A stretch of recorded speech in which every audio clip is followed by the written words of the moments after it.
All right, good morning, everybody. My name is Angie Grise. I am with the Resource Conservation District of Santa Cruz County, and I am going to go ahead and turn it over to Whit Haraguchi, who is the district conservationist at our local office for the Natural Resources Conservation District, and let him tell you a bit about his organization and our partnership. So welcome, Whit.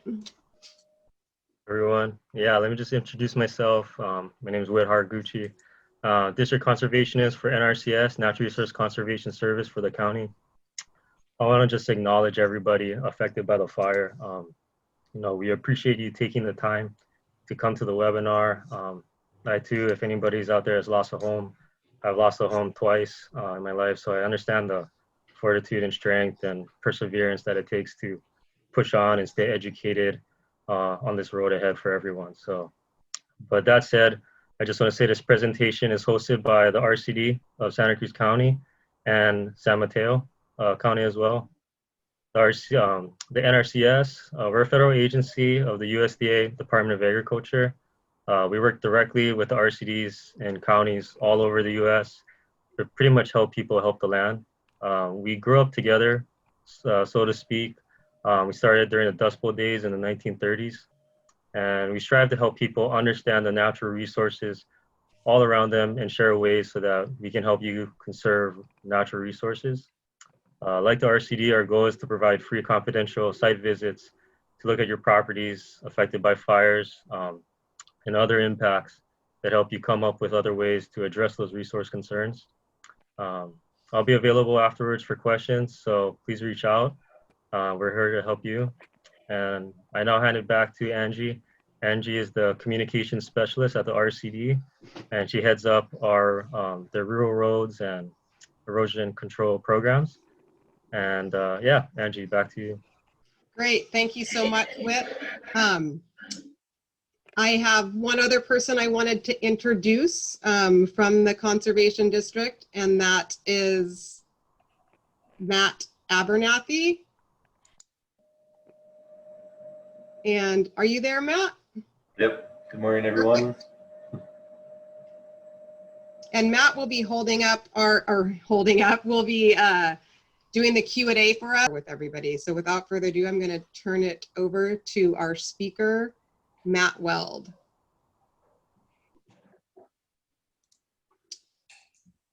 Are you there, Matt? Yeah, I'm pulling up my screen. Fantastic. All right, is that working out? Yes, if folks can let us know in the chat too, just that you're seeing him, Matt, on the screen, just maybe a little thumbs up or a yes, so we know that folks out there, fantastic. Okay, great. Great, perfect. Sometimes we don't know if folks what's happening. And I'm gonna also really quickly post our website where folks can get the information later. All right. Thank you, Matt. Hello, everybody. Thank you so much for being here on a Saturday.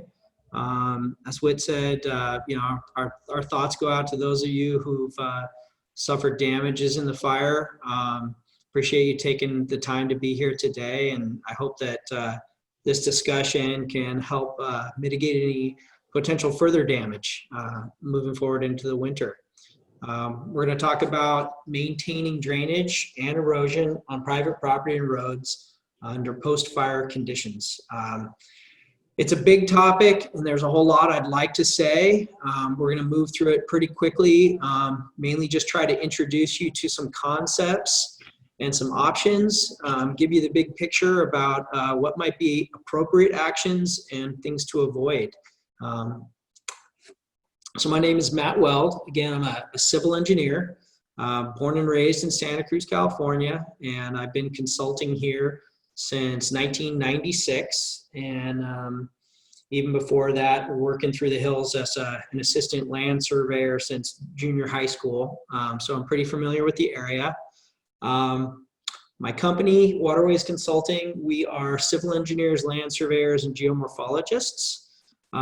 We focus on rural road design and drainage, trails, hydraulic structures like bridges, culverts, we do a lot of fish ladders, pure ecological restoration projects on rivers and wetlands.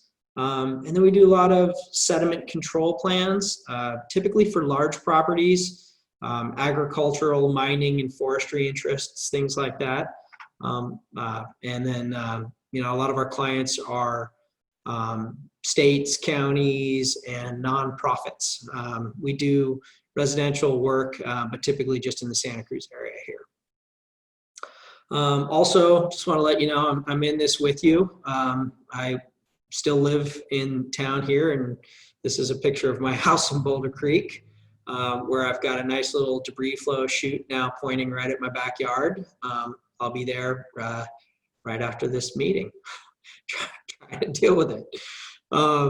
So the talk is going to go over why we should care about erosion and drainage, how fire influences these processes in our community, what are some specific areas of concern and problems that you should be looking for based on our experience, and what are the associated immediate treatment considerations. Again, we'll talk about what not to do, some of your professional resources out there, and then also the regulatory considerations. We all want to get out there and act immediately, but for some of the bigger problems, there will be permitting considerations.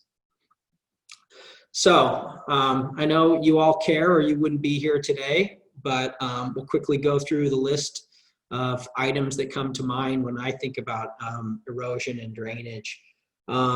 Obviously, we live in a beautiful place, and a lot of us are here because of that. And we have environmental considerations. Erosion leads to loss of topsoil, water quality impacts downstream of erosion sites, debris flows, flooding, sedimentation, and adverse conditions in downstream riparian settings. So it's something to be taken seriously. There's the liability considerations. Your action or inaction on your property could have impacts upstream and downstream of you to neighbors. Again, the regulatory considerations of action or inaction, fines, permits, risk to your investment. Some of us have already suffered some pretty good loss, but I think that with some basic preventative measures, we can help mitigate that moving forward. And then safety, of course. We're going to talk a lot about that. Safety should be at the top of this list under these conditions. So we're talking about erosion and drainage, but we want to talk about first about some of the immediate impacts of fire that are going to be related to that. Obviously, this is a picture here of a Vandenberg Air Force Base on the Central Coast, where I helped them with a post-fire emergency response on their roads. And this is a great shot of just the total devastation to some landscape and some landscapes. This example here is a valley that's going to experience some really different conditions in the first rain. You look at the vegetation here, there's basically no leaf matter left. It wasn't a particularly hot fire. You don't see a lot of white ash in this photo, but it's going to suffer from increased rainfall, raindrop impact on the soil, loss of interception and storage of water in the soil, loss of root strength, especially the microfibrous roots in the top couple inches associated with grasses and smaller plants. And just that mulch layer that would otherwise, typically be an inch or thicker out here and interrupt surface flow paths and be a physical barrier against movement of soil. Another immediate impact in the fire area is changes to the soil structure. Some of you have heard about hydrophobic soils. Hydrophobic soils occur when organic matter burns hot and the gases from that burning organic matter are pushed down into the soil and create a waxy coating that actually makes the soil repellent to infiltration of water. The degree of hydrophobic conditions is a function of soil type and the intensity of the burn, and it tends to be worse in coarse, sandier soils. And you can test for it by doing a little water drop on the soil in the top couple inches. So here's a shot of NRCS employee dropping water on the soil and us witnessing it beating up in this area of relatively intense fire. Again, these changes to the structure of the soil, and I've got others listed here, they all tend to result in more runoff and greater volume and intensity of runoff to downstream areas. Another immediate impact is the direct impacts to the drainage infrastructure. In our initial tours of the county, we've seen a lot of culverts that are completely burned out, these plastic culverts. Most people have moved to plastic away from metal because metal rusts out after 30 years or so around here. Fires are a little less frequent than that. So we've got a lot of plastic pipes that have gone in recently, and many of them are now gone. And surprisingly, we've walked around with landowners and a lot of people aren't even aware that their pipes are gone. If you look at this picture on the left, you can still see the corrugations. It looks like there's a pipe there unless you get down on your hands and knees and look at it carefully, but they're gone. And you can see in this middle photo here, this is Angie from the RCD. We were driving along and she saw a peculiar divot in the road and we stopped, and it was a depression from fire trucks driving over a culvert that's no longer there and is about to collapse. So real important that we all get out and take a look around for those kinds of hazards. On the right here, a little more obvious one is a couple of bridges that have burned locally and have already impaired the conveyance of the stream. This is in Clear Creek, and the channel is pretty well blocked by these structures. They'll need to be removed before the onset of rains. Okay, and another thing is debris in the creek. We're going to talk about sedimentation and debris delivery with the onset of rain, but you need to know that it's already happening. In these pictures here, you can see dry gravel coming down off of the slope and blocking a creek, just from soil dislodged from fallen trees and wind, from the loss of cover and soil texture changes we've discussed before. On the right, you can see large woody debris loading into the creek. We were up in Waddell Creek in a burned area, and there were places where the creek was actually dammed already because of so much large debris and shrubs having fallen down off the hillsides, and even under low flow conditions having aggregated to the point where it's damming the creek up. And so you can imagine once winter comes and you start adding a lot more sediment to this condition, those things are going to get worse. Another immediate impact to be aware of is that the actual firefighting activities oftentimes can lead to adverse drainage and erosion conditions. This is another shot from Vandenberg Air Force Base. You can see this fire break was really effective at stopping the fire, which was burning left to right, but it's left a pretty critical erosion concern in that there's a through-cut roadway basically heading straight up a hillside. And you could see, if you could see my cursor here, they attempted to do a water bar afterward, but it was ineffective, and rills are running right down this slope now. So a lot of the damage that I've seen so far has been culverts that are buried and inaccessible, culverts that are crushed by large vehicles, new drainage paths due to fire cuts, diverting water to places it's never been before. So these are things to look out for on your property or in your private road network and mitigate where necessary. So all of these things we've seen are bad enough, but add water and it gets a whole lot worse. So we're going to talk a little bit about how drainage is influenced by these changes in our watershed. The first and obvious one is soil erosion. I don't think I need to talk a lot about that, but it's going to be greatly accelerated, potentially orders of magnitude more erosion and sedimentation than we would have seen under pre-fire conditions. The next is downstream sedimentation. So we're certainly going to see increased sediment yield downstream of the burn areas. And we need to be aware that water with sediment in it does not behave the same way that clear water behaves. Clear water can run down a hill, hit your ditch, and take a 90-degree turn. It can pond, and it can still end up getting down a drain somewhere down the line. Sediment isn't going to do that. Sediment tends to accumulate at the bottom of hill slopes when there's a grade break change. When a channel flattens, it'll accumulate behind debris and constrictions or anywhere the water slows. And it can be amazing how much sediment is moving through the system. You might not notice it until it finds something to start stacking up behind. Here's a picture of a relatively large, I think it was an 8-foot tall arch culvert under Highway 68 that was just about closed before we were able to mitigate this source of increased sediment flow here. Almost built ourselves a reservoir there. Another thing to be cognizant of is that these changes in the upper watershed associated with the loss of vegetation and soil texture, they're going to create channels where channels didn't exist. Water that would have previously gone subsurface or been stored in the leaves and mulch, it's going to be running downstream as overland flow now.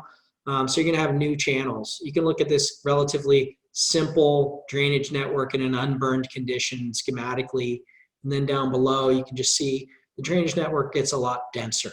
You start seeing new flow paths, and that's going to do a lot of things, but one thing that's going to be of concern is debris flows and slides. And when we talk about debris flows, we're not talking about small debris. We're talking about stuff like this picture here. Boulders, logs, branches, mud, and water, everything that can coming down the hill all at once very rapidly. The loss of vegetation and root strength in that watershed, the changes in runoff patterns, the diversions, channel modifications, compromised retaining walls, all these things are going to lead to conditions where debris flows and mudslides are a lot more likely to occur this year. One thing that we don't think about is just the number of trees and stumps that have burned out that have created pockets where water is going to be ponding and storing on slopes where it wasn't before. Cracks that have opened up. If you live on a hill slope and you're at all concerned about mud flow or debris, you need to get some professional guidance. I can't stress enough how important it is to put safety first this year. Something we don't think about, but that can lead to some pretty dramatic changes is stream diversions. I've been involved in several recent projects lately where small streams got diverted by a fallen tree or a clogged grate and had some very dramatic results. This is an example of a local project where a tree fall altered the flow path of a small creek. It used to go over a bedrock waterfall. Well, it moved somewhere else where there wasn't bedrock, and someone woke up in the morning and found about a 40-foot deep gully right up against their home as a result of this channel incision from this creek flowing along a new and untested path.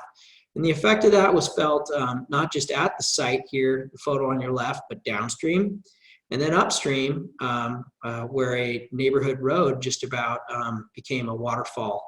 So, you know, get out, investigate your channels, look at primarily within the built infrastructure where people have modified the drainage system. Get out there, get familiar with it, make sure you understand how it works. And before the rain comes, look for things that might be plugging, clogging, diverting those water courses.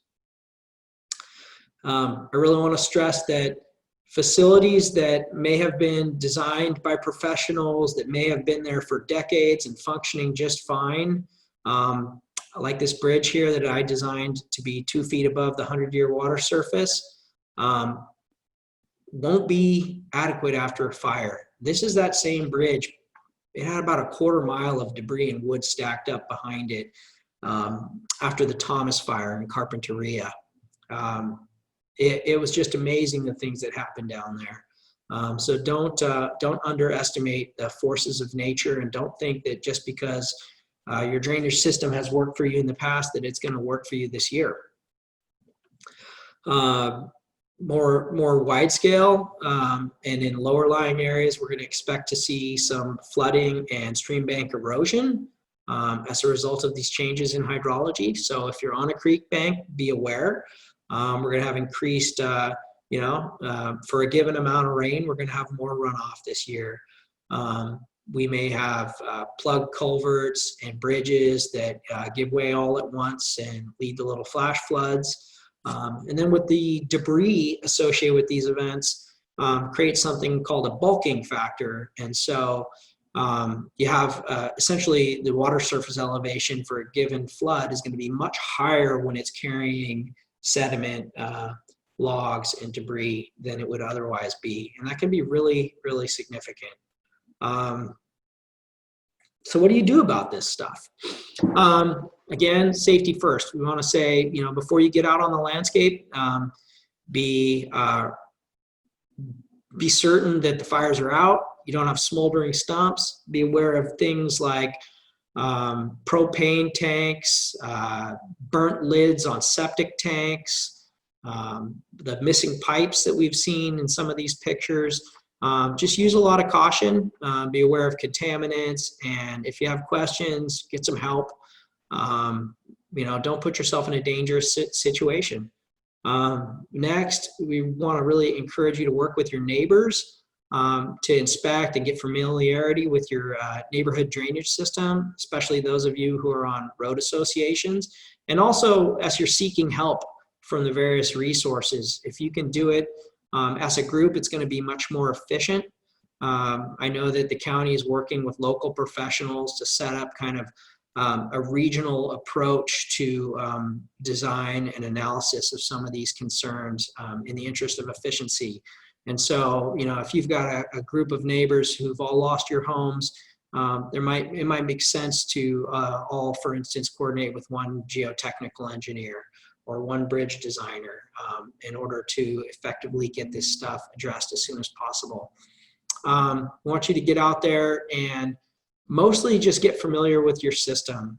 Understand where your water's coming from, get a lay of the land, understand where it goes, understand how it's supposed to work. A lot of people take for granted and just kind of ignore the drainage system. A lot of the stuff went in a long time ago, especially people who haven't lived here all that long. We'll walk around with them and we'll find culverts and pipes that neighbors never even knew existed. So the water's all got to go somewhere. Make sure you understand how it works. Get familiar. As you do so, we really want you to focus on the built environment. There's a tendency when we visit with people, there's a lot of concern looking up on the hill slopes, looking at the devastated nature all around them and wanting to do something about that. But most of that is going to take care of itself. We really want you to focus on the built environment. So that's roads, water bars, pipes, utility trenches, roof drains, things like that. That's where we're going to see most of our problems, at least the ones that we can do something about. So what are we going to do? Usually our approach to these things starts with erosion control. It's much easier to deal with erosion than it is to deal with sediment. However, burned areas are kind of the exception. In most cases, seeding is not going to be recommended because nature's going to take care of that for you. You get out there and start tromping around through the forest and you're going to be disturbing what's left of a very delicate root system that's holding soil together. And you're going to be removing that ash layer that is going to provide some critical protection in the first couple of rains. And you're going to be oftentimes doing more harm than good. Nature, there's a good seed bank out there. There's a lot of leaves left in the trees in most places that are going to come down and do a really effective job of mulching and reseeding. So if you can, if you do not have structures or valuables at imminent risk, leave it alone in most cases. Seeding is not terribly effective, so we're going to advise against it. Exceptions are going to be where you have an intense burn and you're on a discrete slope area above your home or above improvements, or places that are just really small scale and where you want to have aesthetic improvements. If you do seed, we would really recommend that you use native species. However, they're slow to come in, so oftentimes if erosion's a consideration, you're gonna also include a nurse crop of wheat or rye that is sterile, that comes in and provides quick and robust erosion control, but won't eventually outcompete the natives. A lot of resources available. NRCS is working right now to develop a new seed mix that will be recommended for Santa Cruz County residents. Please avoid the quote Santa Cruz erosion control mix that you might find in some stores that was developed years ago and is now considered inappropriate due to the inclusion of some invasive species. So along with seeding is mulching. Mulching is more often recommended after fires. It can do a lot to replace the components of the soil, the organic components that are lost in a fire. But still, mulching is expensive and in most cases is not going to be necessary. If you do mulch, some options that are available are straw. Weed-free straw is recommended. Wood chips is another one. Those are the two that are most commonly used by homeowners. On larger scale projects, there's hydromulch. Like I'll show you here, this is a big reservoir where we basically dug 30 feet below ground and there was no soil left. And so we had to start over by building up a soil layer. I'll jump ahead and seeding and mulching in order to get this kind of growth that you see here. But in most places, that's not going to be necessary. Nature's going to handle it for you. So if you do get out there with mulch, some of the things to remember are to keep it thin. Straw and wood chips, although they can really provide, if done correctly, they can provide a nice environment for the establishment of native plants. If they're put on too thick, they'll become a barrier. Don't get them on the ground until you're absolutely certain that the fire is out. That includes anything smoldering within stumps or root systems. If necessary, you can get out there with a heat gun. They're pretty cheap, and inspect your property. Anything that's over 100 degrees, stay away from it. Let's see. I think that's all I need to say there. Again, I could go on for days about any of these topics, so I'm going to try to restrain myself. If you have a need for more detailed information, you can reach out to us. Sediment management. Sediment management is trickier. There's a lot of options available.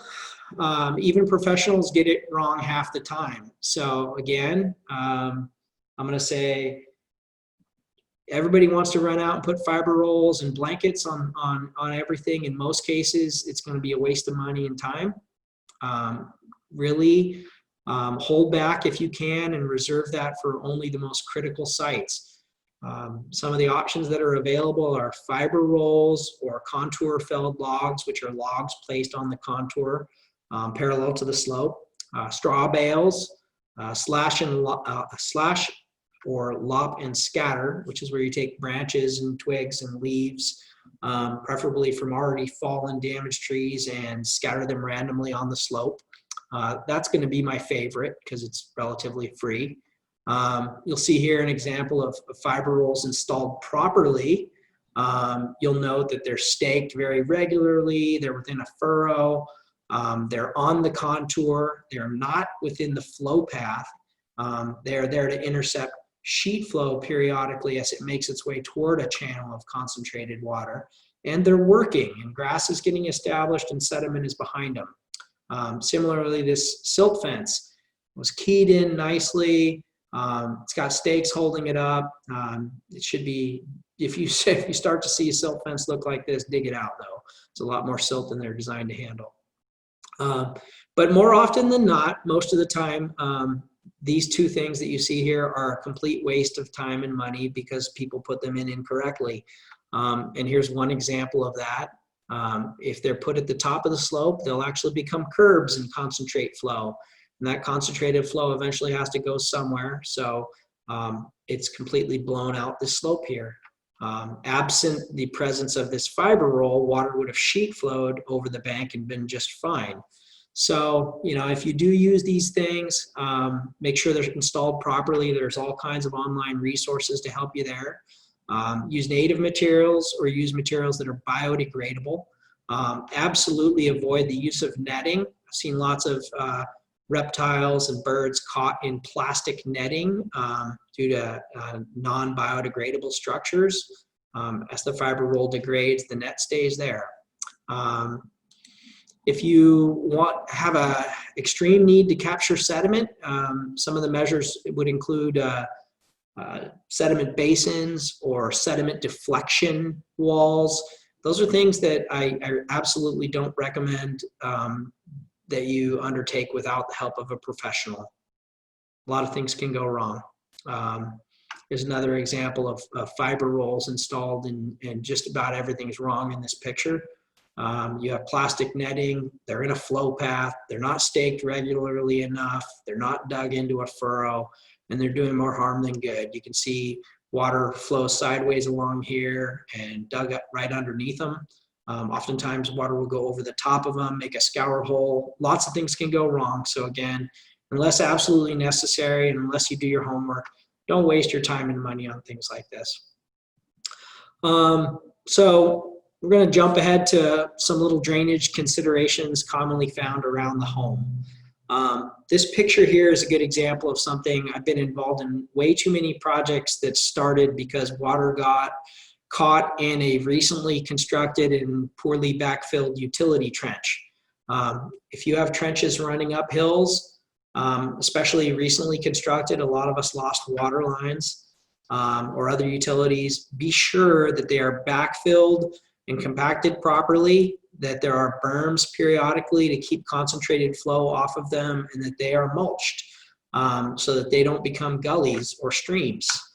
Roof drains. I know they seem like not a big deal, but improperly maintained roof drains cause lots of major problems. Make sure we're gonna have a lot of leaf fall this year, so make sure your gutters are cleaned out, full of debris. Most of these corrugated plastic pipes that people have running their roof drains down a slope, well, they've burned or they're buried with debris or crushed by fallen trees. So inspect them, and also make sure that their outlets are still in a good spot. They may have previously outlet to a well-vegetated slope or onto a tree stump that isn't there anymore. So reevaluate all the outfalls. Another thing that we've seen a lot of is retaining walls that have burned up. Pretty common in the hills here to have soldier pile retaining walls with steel beams and wood piles. Wood lagging. Oftentimes that lagging has burned, and those are going to create some real challenges for us with winter coming up. What people don't understand about those walls is they're not just holding soil, they're also managing water. So they're typically built with French drains behind them. So look for those, try to find how water was being introduced to the back of your wall, both surface and groundwater, and try to find out where it's supposed to go. And if you have concerns there, consult a professional. The accumulation of water within that soil mass behind a no longer existent retaining wall is only going to make things worse. So pay very careful attention to those if you have that issue on your property. One of the first things we want to do is get out there long before winter and do inspection of your drainage system. Again, find the damage. This is a picture of a culvert that's no longer there underneath a concrete road. Not only is the culvert gone, but fallen trees have blocked the inlet. We want you to get out there with your neighbors and others, learn about your system, inspect it, continue to inspect it before, during, and after all large storms this winter. Be ready to get out there and do maintenance. Something that we recommend is if you're on a road association or if you have a long driveway with multiple culverts, consider putting a cheap shovel next to each one. We've seen people that hang them on a post. That way, if you're driving home late at night in the rain and you see a clogged pipe, you can jump out and deal with it. Get your ditches cleaned. Get sediment and vegetation out of your ditches. Clear your culverts out. We'll talk about water bars and rolling dips. Absolutely, you're going to need maintenance this year. And then to some degree, road surfacing. If we're going to have more runoff this year, if you've got wheel ruts and potholes and things, that's going to exacerbate all that. So make sure you do maintenance to the point that you can evacuate if you need to this year, because I don't doubt there may be some need for that. Roadside ditches that have, again, functioned for years may not function this year. This is an example of a burned slope coming down to a really well-vegetated and plugged ditch. All the sediment you see up here left, or a lot of it, is going to end up in this ditch. And sediment that can make its way down a 2-to-1 slope can't necessarily make it along a flat ditch plugged with weeds. So get out there and do your maintenance. If you don't know, find out who's responsible for maintenance on your road, set up a plan, especially those ditches that are going to be influenced by altered hill slope processes below burns. You're going to need to get out there many times over the winter and stay on top of it. I'm going to jump back there. A lot of the roads in the hills here are not adequately drained. Typically, we'd like to see a cross culvert or a dip every 200 feet. So if maintenance has been an issue on your road in the past, it's going to be more of an issue this year. If you have places where your ditches have been problems and plug and require a lot of attention, it might be time to consider putting in a new ditch relief culvert or a dip or a water bar or something like that to relieve the amount of runoff going into your ditch. All right, we talked about understanding flow paths. This is an example of a stream crossing culvert that actually takes concentrated stream flow as well as ditch flow here. And some folks out doing an inspection. Some of the concerns at these larger culverts, we're going to talk about debris racks and critical dips. These are the two really simple things I think that we could do to make a big difference this year. Because again, culverts that were sized for 50-year storms or better and engineered, even new pipes, are not necessarily going to be adequate to handle the amount of debris and sediment that could be coming at them this year from burn areas. It's probably a little late to go out and replace a stream crossing culvert, but you can mitigate that a bit with some of these things we're going to talk about. So a critical dip, this is a diagram of a typical stream crossing culvert. It's coming out the page here.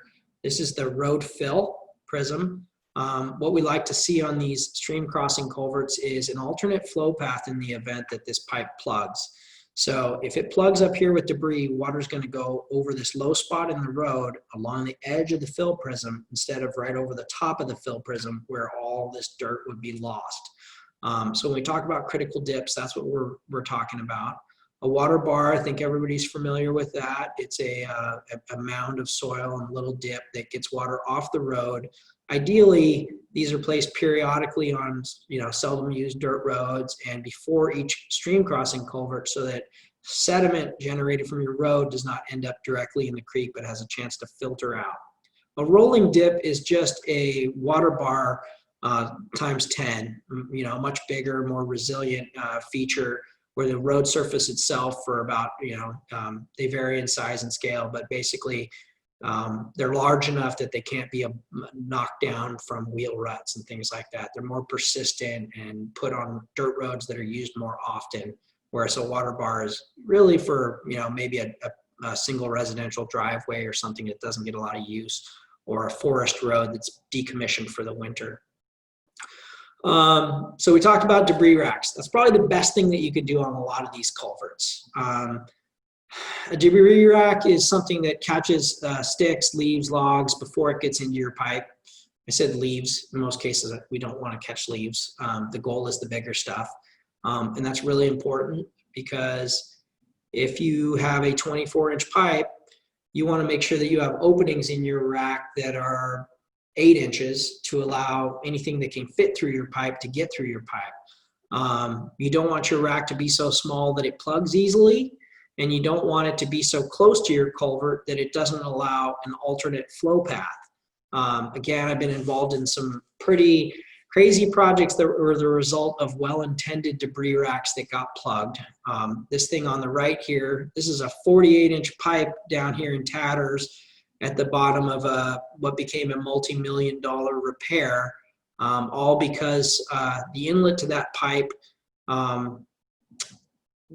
we believe, and we're not certain, was plugged with a very small grate that got jammed up with plastic, and it created a diversion around the pipe inlet. You know, a 48-inch pipe should have been, you should have had a grate with openings of 12 inches or larger, but the grate had half-inch openings. So it could be as simple as this one here is a couple of PVC pipes filled with concrete. If you put them in, you know, make sure they're secure. If they're 3 feet high, stick them 6 feet into the ground. Make sure that they're far enough away from the culvert that water has a clear flow path around them once they plug up and finds its way back into the culvert, not onto your road. It's very critical. You know, you're gonna have a lot of sediment and debris coming at you. It's gonna be really hard to do something about the sediment. But when culverts plug, it's usually sediment and debris working together. If you can keep the debris caught at your rack here, the sediment will most oftentimes find its way through the culvert, absent that debris. I wanted to talk a little bit about reverse grade dips. Critical dips. Again, a lot of times, if you're on a paved road, it's too late to put in a critical dip. The road pavement's already there, but you might be able to make one with sandbags or cold patch asphalt, a little water bar or speed bump feature, something of that nature to make sure that if your culvert does plug, water has a safe way to get around it. This isn't the best example because this road has a dip anyway, a low spot. But in a lot of cases, you know, this road might be running downhill with a ditch on the inside. And if your culvert plugs, it's going to get in that ditch and travel a long way and cause some problems. Make sure that you've got sandbags or something that gets that water off your road. Consider leaving sandbags on the side of the road filled with sand that you're ready to just throw out there in the event that a big storm comes.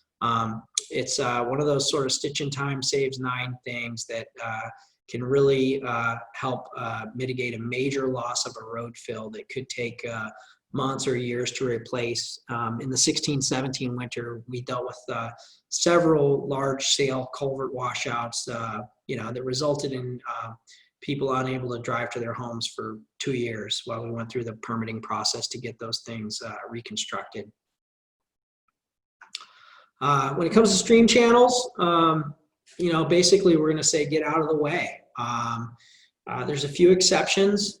It's going to be if you have a bridge or culvert with large woody debris accumulating in the immediate vicinity of the pipe. If that's the case, get some professional advice on whether and how to remove it.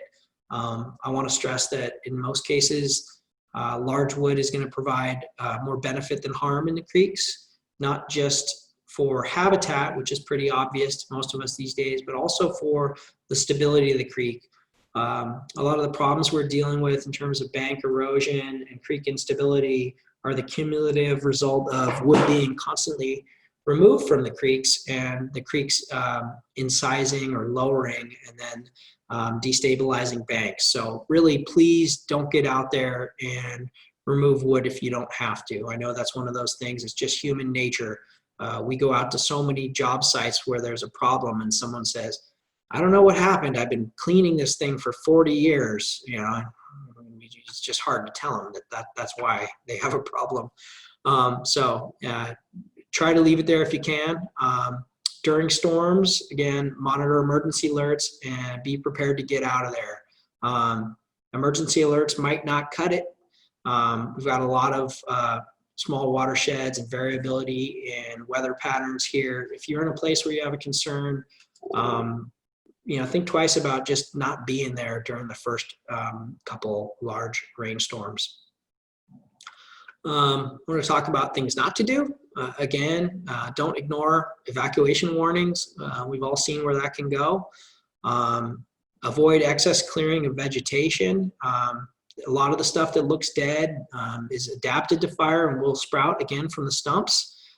So try to give it some time. Give it a year. Let's see what comes back. If it's dead then get back out there and consider thinning a little bit. Avoid unnecessary removal of any vegetation, unnecessary disturbance of the soils. Don't get out there and even walk around on it if you don't have to. And again, really careful about flow diversions. A lot of people are wanting to go dig ditches around their homes or the tops of slopes and divert water. There's so many unintended, unanticipated consequences of that it's almost never the right thing to do. Ditches concentrate water, so try to leave it a sheet flow if you can. And think big picture. This is a picture, we had visited some homes in the bottom of this watershed and things were green and looked pretty good. It's very easy, probably as a homeowner, to not be aware of things that might be going on at the top of your canyon that may have influences on you miles downstream. Your action or inaction at your property could have effects both upstream and downstream, so try to work with your neighbors.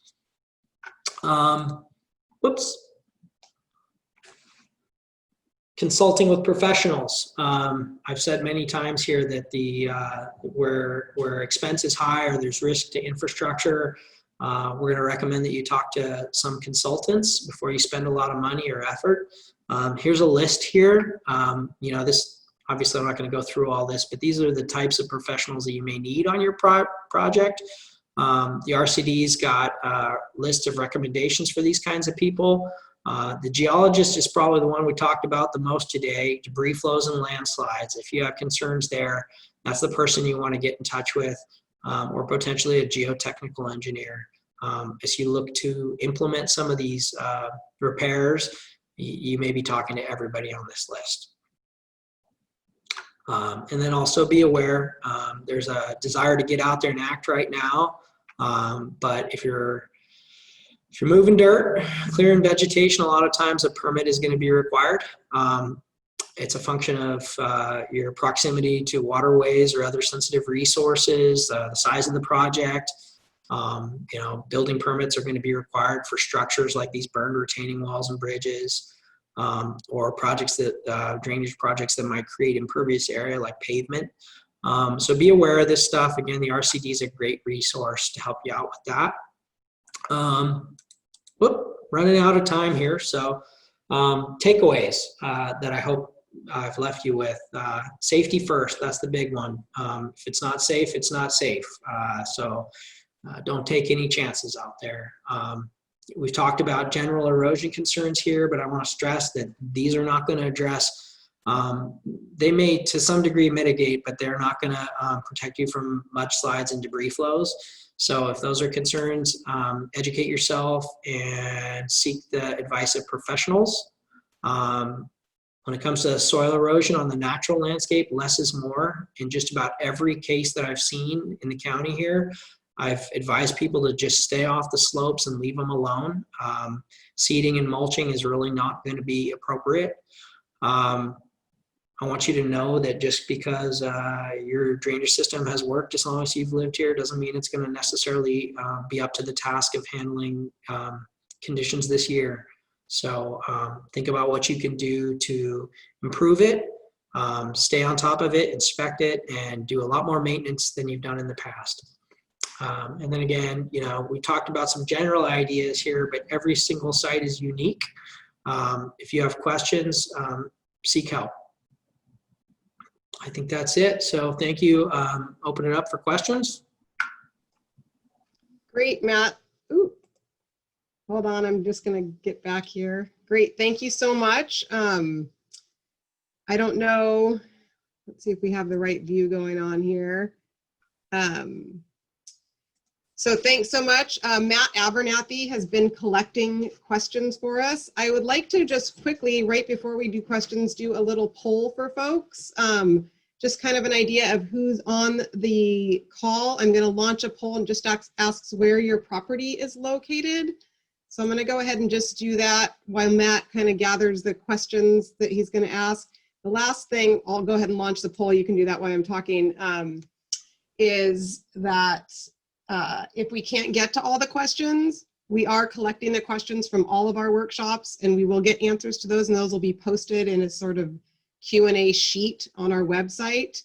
And it does take us 3 to 4 days sometimes to get the videos up on our website. But let's go ahead and let this poll run for a few seconds, see where people are calling in from, or where they're, maybe not calling in from, but where their properties are located. All right, looks like people that have answered want to answer. I know it's a little difficult to answer on a phone. So, oh, Matt, you're still screen sharing. That's why I can't see myself. Can you undo your screen sharing? Excellent. So there's that poll there. I don't know if folks can see that poll. If you're on a phone too, it's hard to see. Share the results. There we go. So that you can kind of just see who's there. A lot of folks from the Boulder Creek, Bonnie Doon area, which makes sense. That was some of the most impacted areas, and Davenport area from the fires. So thanks so much. Just nice to know your neighbors are out there. So Matt, I don't know if you are ready with some questions. Yep. Yeah, I'll start the beginning of the questions. The first one I saw was while you're talking about hydrophobic. It's a hard one. Yeah, hydrophobic soils. Can you talk about how there may be some benefits to having hydrophobic soils at this point? Can you hear me there? Yep. Yeah, well, I guess the benefit of hydrophobic soils is that in the upper portions of the watershed, if the water runs off the soil, it does not, to the same extent, saturate the soil and lead to debris flows and loss of that topsoil and seed bank and mulch that might otherwise occur. I think that's the primary benefit. Some say it's one of nature's defense mechanisms, that it protects that layer a bit. Right, thanks. Okay. Next question was regarding debris flows. What differences exist in topography and ecology between our area and the Montecito area in Southern California? Are we at risk for the same scale of debris flows this year? That's a trick question. That's can you hear me? Yes. Yeah, that's a complicated question, and I want to say, I'm a civil engineer, not an engineering geologist. I've asked that question, and I try to paraphrase it, but the answers I've received. But basically, when you're in Montecito, you're on a giant debris flow fan just about everywhere you go. The nature of the topography there is such that they have very steep canyons. The vegetation is such that it doesn't have the same ability to hold the soil. It's just kind of everything combines there to make it really, really bad. There's a run out distance associated with debris flows, right? And it's a function of the velocity of the material and then the slope upon which it's running out. In Montecito, the nature of those fans is such that the run out distance is great. The volume of material is great. In the Santa Cruz Mountains, in many cases, the debris flow problems are going to be, as I understand, are going to be more concentrated to the smaller tributary drainages right behind a house. By the time that material gets to the main stem channel, a lot of times our main channels are flatter here, lower gradient, and the debris run out distance is going to be shorter. But every case is different. And we have a lot of really variable topography and geology in Santa Cruz County. So, again, I can't stress enough, if you're concerned, get a geologist on it. I'm really not the guy to ask. And I had a few questions regarding culverts. First one was, are there any considerations we should take to when we're leafing culverts and rolling dips that now outlet onto burn or bare slopes? I'm sorry, I missed one word. Any considerations when we're what? Any considerations when when you're installing a ditch relief or a rolling dip that outlet onto a bare soil.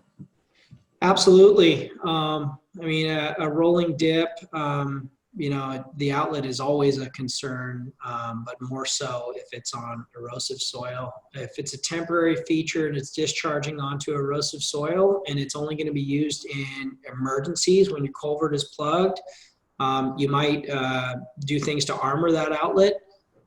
If you feel like erosion of that outlet is going to compromise your road or release a lot of sediment downstream.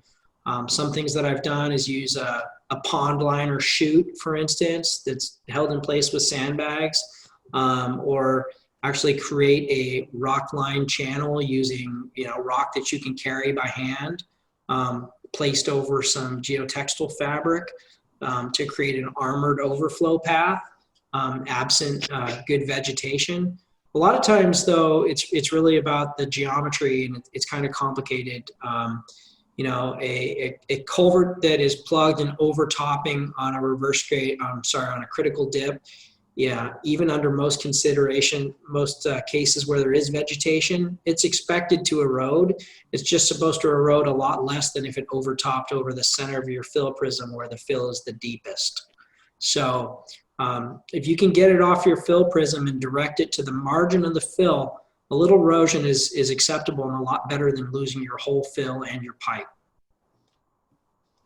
And Matt, can I follow up with that? I don't know if it was, I think what they were asking is if they had vegetation at their culvert outlets before, and now that's all gone and now they don't have any protection because their vegetation is burned, is there something they could do kind of immediately to protect that?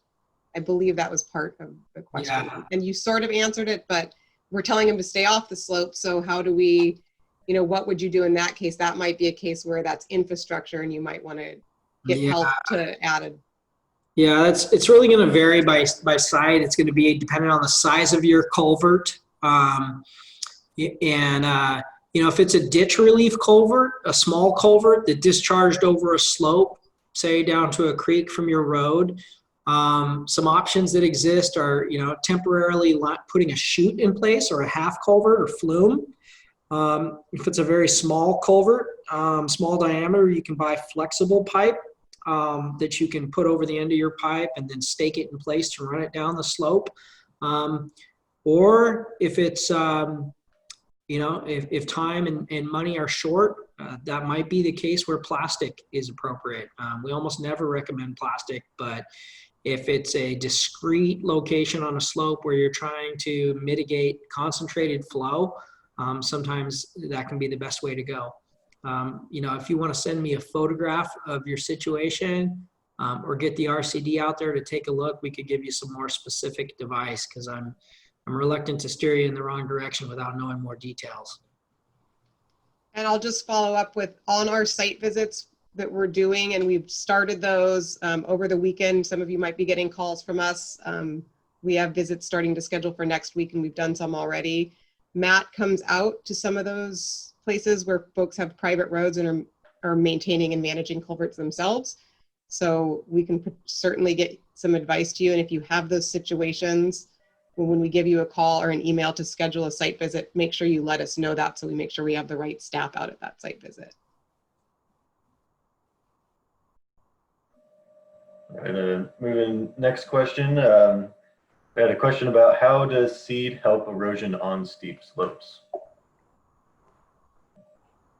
Yeah, if you pick the right seed and you put it down at the right time and the right way, it helps in a lot of ways. The established vegetation, the grasses, prevent that rainfall impact erosion that dislodges soil particles. The roots penetrate through the soil and improve pore space and soil infiltration and water storage. Water is actually stored in the plants themselves. They create the roots bind the soil together like rebar and concrete to lock particles in place and prevent them from moving downstream. And then also as water accumulates on the surface and starts running as sheet flow, the vegetation provides hydraulic roughness or friction that slows it down and dissipates it.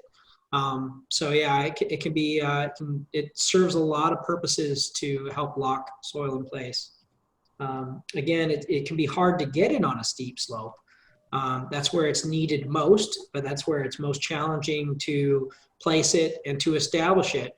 But if your house is above a steep slope, and you have the opportunity to just toss it out there, hand broadcast, without tromping all over the place, that can certainly do some good. Other times in larger areas, it can be aerial applied or pneumatically applied, or in liquid form through hydromulching or hydroseeding equipment. But again, it can be tricky, and a lot of times we throw seed down, and if conditions aren't just right, it does almost nothing. Last year in particular, the first rain that came was really intense, and several sites didn't have a chance for seed to even begin to germinate or establish, and hundreds of thousands of dollars in seeding got washed away in a day, on about 10 projects. There's really nothing you can do about it. Matt, So I want if you do seed, I would recommend that you mulch as well to help hold that seed in place.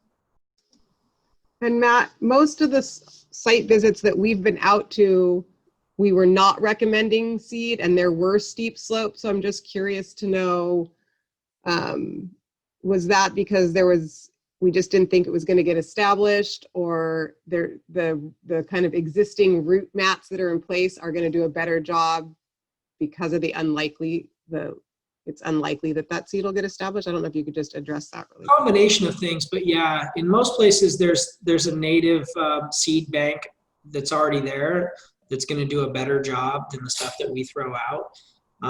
Also, a lot of the places that we looked at were just too big to realistically go seed as a landowner. If you want to throw out some sterile barley on your site, it's typically not going to hurt anything, but it's not, the chances of it successfully making a real difference in your fight against erosion in most cases are small. So, there will be instances where we say absolutely go for it, but they're just the exception, not the rule. And can I ask one thing that came up that's a follow-up to that? Folks have been asking us, should they start irrigating? And I recall one of the answers, if you can answer that. If you've got a small area and you've got a good source of water and you've got time on your hands, you can irrigate.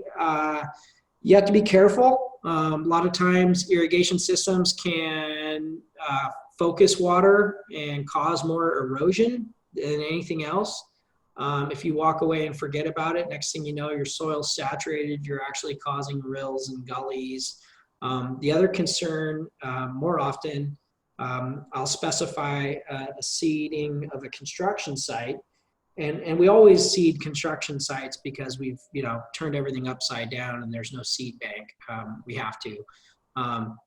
We'll seed a construction site, and a contractor will, with all the best intentions, go out and spray it down with water with their water truck, and they'll germinate the seed in August or September, and then they'll finish their job and leave, and everything dries up and dies before October when we need it. And so that's the concern. If you want to water, you got to keep watering until the rain comes. If you germinate that seed, you can't walk away until there's a natural source of moisture to maintain it. So be cautious. Once you water it, you own it.